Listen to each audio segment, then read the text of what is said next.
Pichincha Universal, generando noticias. Y además con la particularidad de que los precios están cayendo también, digamos, son dos elementos que en la economía hay que considerar antes de tomar una medida de política económica. Subir impuestos parecería ser que es contraproducente, elemental. Desde todo punto de vista. Todo punto de vista.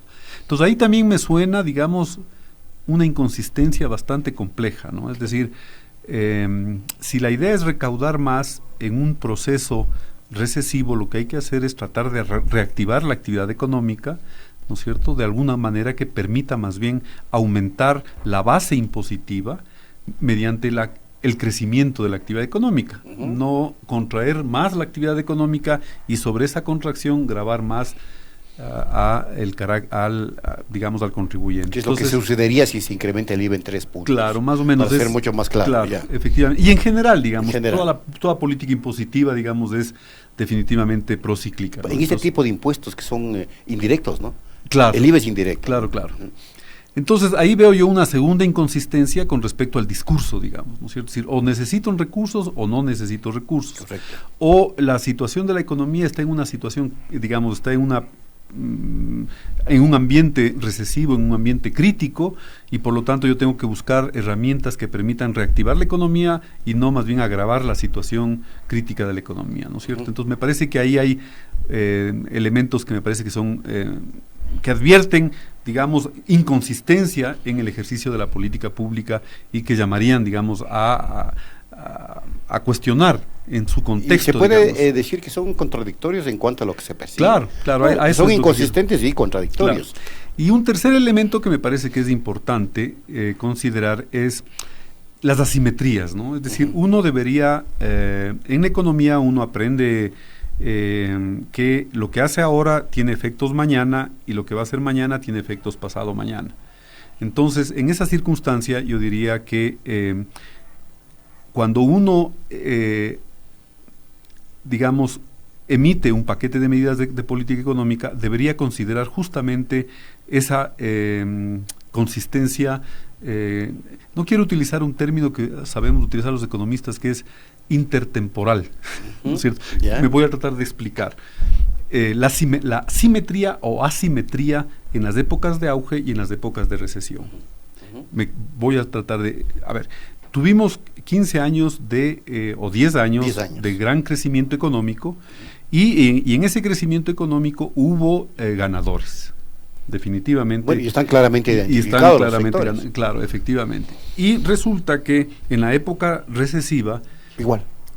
Claro, lo que digo es, la política económica debería decir muy bien, a los ganadores de la época de auge, exacto, les vamos a tener que cobrar, digamos, la crisis. Para que no sea tan asimétrico. Exactamente, esa es un poco la idea, que uno debería buscar cierta simetría intertemporal. Entonces, 10 años antes, 10 años después, ¿quién se benefició? Esos que se beneficiaron tienen que pagar, digamos, también la época crítica. Pero es lo que no va a pasar, claro, al parecer, con el paquete. Claro, de lo que uno le entiende, ¿no es cierto?, no va a pasar. Los beneficiarios son los propios sectores financiero, bancario, empresarial, exportador e importador. Efectivamente, particularmente lo que usted ha señalado. Entonces ahí me parece que también hay una inconsistencia gravísima en cómo se debe uno entender la economía y cómo se debe entender la política económica, es decir, la asimetría con respecto a el ciclo económico y las políticas que uno tiene que tomar, digamos, en distintas coyunturas, de forma tal que la población efectivamente acepte las medidas, porque diga, muy bien, que aquellos que se beneficiaron ahora están pagando, y los que nos perjudicamos ahora no estamos sufriendo el impacto, digamos, de esas medidas de política económica. Entonces esas serían más o menos las tres ideas generales, ¿no?, que uno podría emitir con respecto a un paquete de medidas. Y la pregunta que uno evidentemente debe hacerse, y se hace la población ecuatoriana y quienes estamos también en los medios de comunicación, es ¿por qué? Si tal como usted describe las circunstancias, primero no son claras, no están determinadas si estas medidas van a beneficiar o no a la gran mayoría del país, ¿por qué se apunta hacia ese objetivo, en esa línea? Inclusive teniendo ejemplos internacionales del fracaso de ese mismo tipo de medidas. Caso Argentina, hoy mismo hay una confrontación en Argentina, pero bárbara, bárbara. Bueno, hay heridos, hay muertos, manifestaciones sociales por todo lado. ¿Qué es lo que puede suceder en el Ecuador? ¿Pero por qué? ¿Por qué no se logra entender que eso no funciona? Que los acuerdos con el FMI no han funcionado en ninguna parte del mundo. ¿O usted nos puede decir que sí han funcionado? No, pues claro. No han funcionado. Lo que pasa es que esa pregunta no me debería dirigir a mí, sino a, lo que pasa es que, a las autoridades. Es que si los analistas, los entendidos, la academia no le dicen al gobierno que eso no funciona, pues seguirán nomás, claro, digamos, sin parar. Claro, hay un discurso que me parece que está detrás, o una concepción teórica que está detrás de todo el andamiaje, digamos, de la política económica que se está planteando ahora, que es el andamiaje, digamos, neoclásico o neoliberal que se entiende, ¿no? Y lo que fundamenta este discurso teórico es que la única posibilidad de generar crecimiento y de generar recuperación de la actividad económica es generando, digamos, estableciendo ciertos incentivos hacia la producción. Y esos incentivos, digamos, serían los que se estarían planteando y discutiendo ahora. Es decir, yo genero un paquete de incentivos que me permita que la actividad productiva se reactive. Claro, ese es el discurso y esa es la concepción teórica que está detrás, digamos, de todo esto. Pero como vemos, las medidas no apuntan a eso. Claro, el tema es que me parece que hay un análisis no muy claro de la realidad de la situación macroeconómica del país. Es decir, por ejemplo, voy a poner un ejemplo con respecto a esto de que no hay una concepción clara de cómo va a reaccionar la economía frente a las medidas.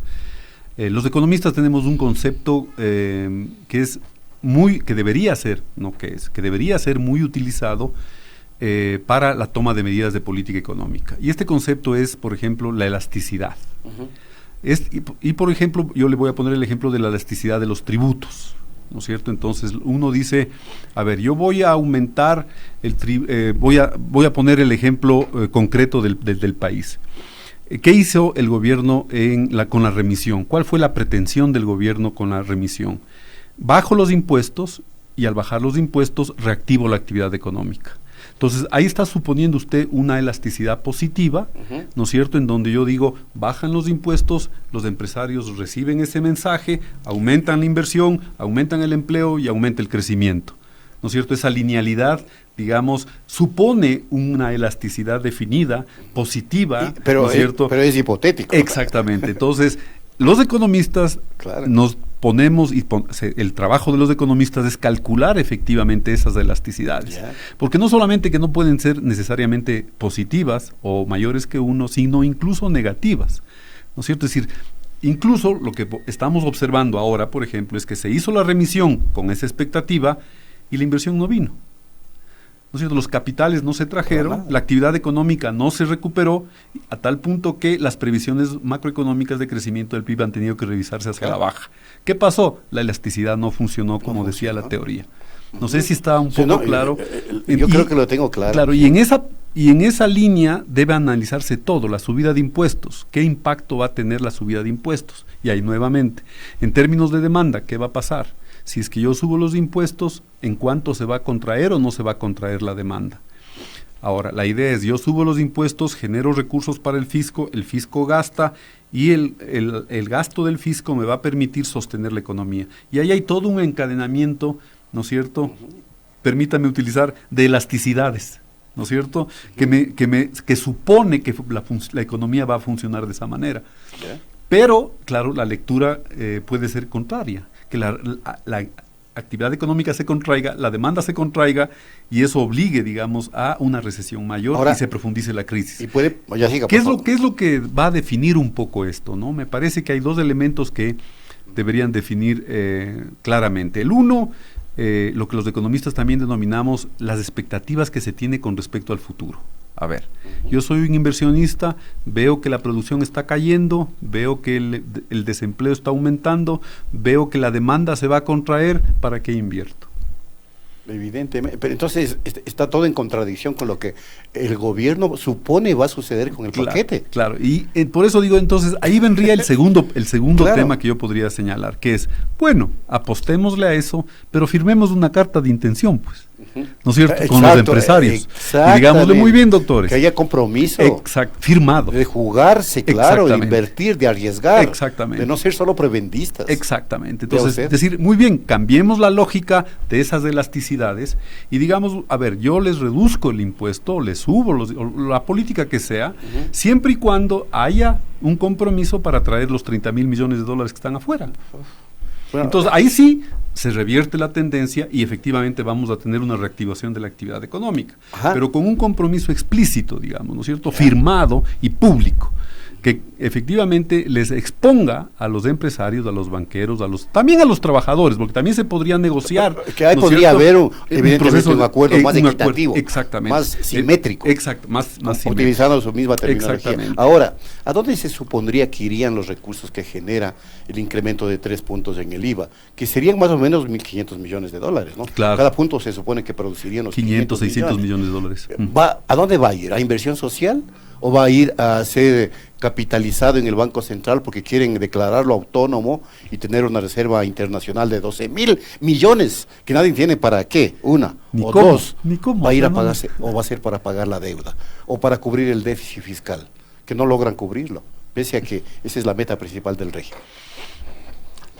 Todo lo que usted señala. Usted ya parece economista. Es que, bueno, converso aquí con varios economistas y ya me... Claro, los ingresos que genera o que generarían estas medidas de política económica me parece que tienden a cumplir con los compromisos establecidos en la Carta de Intención con el fondo, ¿no? Y esos compromisos tienen que ver con, 1, aumentar la reserva monetaria del Banco Central, 2, reducir el déficit fiscal, y 3, obviamente, generar los recursos necesarios como para sostener el endeudamiento que están, mire usted, que antes condenaban mucho, ¿no? Y entonces, que ahora, ¿dónde queda la inversión social? Que sería la parte fundamental para en algo reactivar la economía. Ese podría ser, por ejemplo, otro compromiso por parte del gobierno. Para firmar la carta de intención interna. Es decir, muy bien, muy buena propuesta. Vamos a subir el IVA, pero de esos 3 puntos, vamos a tanto va a la seguridad social, o tanto va al gasto social, tanto va a la educación, ¿no es cierto? Pero acuérdese que alguna vez, no sé si estuve aquí hace algún tiempo, que yo planteaba que eso implica definir una imagen objetivo del país que queremos, al que queremos llegar. Y eso no tiene el actual gobierno. No tiene. ¿No es cierto? Entonces, si no se tiene un proyecto de país, las medidas son medidas parches, medidas de coyuntura, que no se plantean una estrategia de crecimiento y desarrollo de mediano y largo plazo. Entonces, cuando uno se plantea una estrategia de crecimiento y puede articular y desarrollar, le hemos denominado cartas de intención, pero podrían ser compromisos sociales explícitos, tienen que ser explícitos, ¿no es cierto? Entonces todos vamos caminando en la dirección de la construcción de ese país al que queremos llegar, ¿no? Pero si no se hace eso, lo que estamos haciendo es tapar huecos con otros huecos, que posiblemente esos huecos sean más grandes que los que estamos tapando, entonces eso nos va a generar una bomba en el futuro muy grande, ¿no? Y que a lo mejor estaremos poniendo en peligro la dolarización. Sí, eso sería bastante grave, sería gravísimo. Economista, muchas gracias por habernos Un gusto de haber estado aquí, muchas gracias. Diego Mancheno, decano de la Facultad de Economía de la Universidad Católica. Ahí queda para el análisis de ustedes, amigas y amigos, lo analizado por justamente nuestro invitado. Pichincha Universal. Aquí se escuchan bien las noticias.